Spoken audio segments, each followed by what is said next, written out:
Thumpstar ATV 125.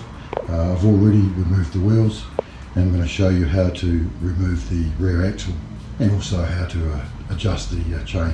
To adjust the chain or remove the chain, you need to release these two bolts on the rear drive hub.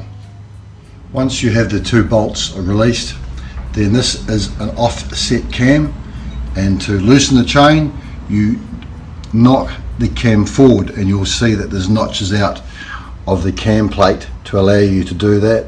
So forward to release and backwards to tighten the chain.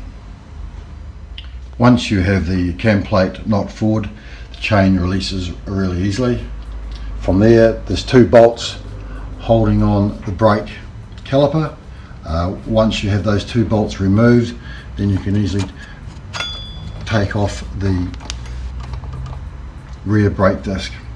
From there, remove the screw that holds the two lock nuts in place, and then from there you can undo the lock nuts.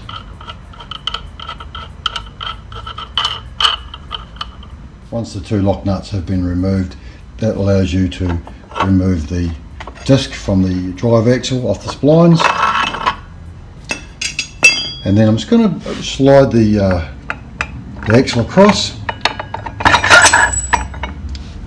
and you'll see here that there's two, let's down the ground so you can see them, there's two half circlips which go into the axle here.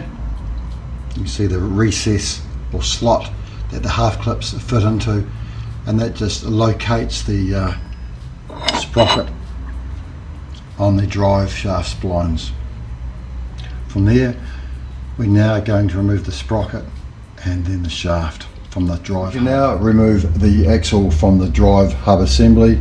It can be removed either from left or from the right hand side, doesn't really matter, it's quite easy to remove.